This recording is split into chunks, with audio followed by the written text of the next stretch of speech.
Татар китабы көне өлкә татар автономиясе белән җирле татар язучылар берләшмәсенең уртак проекты. Быел 10нчы тапкыр үткәреләчәк әлеге чараны әзерләү һәм уздыру планы нигезләмәсе ел башында ук кабул ителә. Гадәттә анда Себер язучылар белән бергә казанлылар да бик теләп катнаша. Катнашчылар арасында безнең күптәнге дусларыбыз Ульяновск өлкәсе татар милли мәдәни автономиясын һәм Өмет газетасының редакциясын күрү бик күңелле. Шәхси авторларда крайны өйрәнүче Резида Садыкованың китабы тәкъдим ителгән. Балаларның китап укуга һәм татар язучыларның иҗатын өйрәнүгә игътибарын арттыру максатыннан соңгы елларда мәктәп укучылары арасында әсәрне сәнгатьле уку буенча конкурс үткәрелү дә оештыручыларның отышлы алымы. Конкурста безнең 52 укучы катнашты. 52 укучы арасыннан безнең 14 укучыбыз җиңүче һәм призерлар булдылар. Салмак кына тәңкә карлар ява, сафландырып туган җиремне. Ник шул хәтле яратыла икән туган инне, туган җиремне.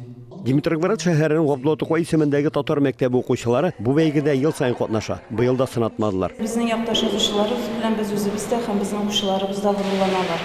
Менә дәрестә инде без аларның иҗатларын өйрәнгән вакытта укучыларыбыз шундый кызыксыну уяталар, аларның шигырьләрен өйрәнәләр, шигырьләре буенча рәсемнәр ясыйлар. Менә инде бүгенге конкурска без инде кайберләрен иң-иңнәрен генә алып килдек. Нәфис бәйгесендә җиңүчеләргә Мәгариф министрлыгының дипломнары һәм бүләкләре тапшырылды. Татар китабы көннең төп өлешендә Ульяновск язучыларының узган елда басылып чыккан китаплары укучыларга тәкъдим ителә. Филология фәннәре кандидаты Резида Садыкованың чираттагы хезмәте 3 каен авыл тарихына багышланган. Бу басмада автор авыл тарихы аннан чыккан шәхесләр белән бергә җирле халык авыз иҗатына да зур урын биргән. Мин моны 30 ел яздым диясем була. Бу иң озак язылган минем китап. Чөнки үз авылыма беркайчан да вакыт җитмәде. Һәр вакыт башка китаплар чыгып килде, үз авылым янында барды. Һәм Аллага шөкер 2021 елда безнең авылга 100 ел тулды.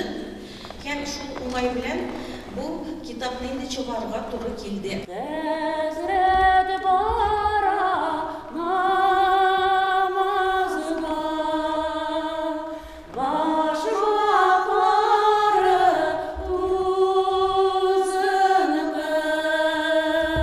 Автономия белән татар язучылары берләшмәсе 4 елга бер тапкыр җирле язучыларның әсәрләрен туплап, Сембер язлары дигән исем астында китап чыгара. Быел анда 38 язучының иҗаты тәкъдим ителә. Китап чыгару җиңелләрдән түгел, әмма анда да тырышабыз, анда да санлап булса да китаплар чыгарабыз.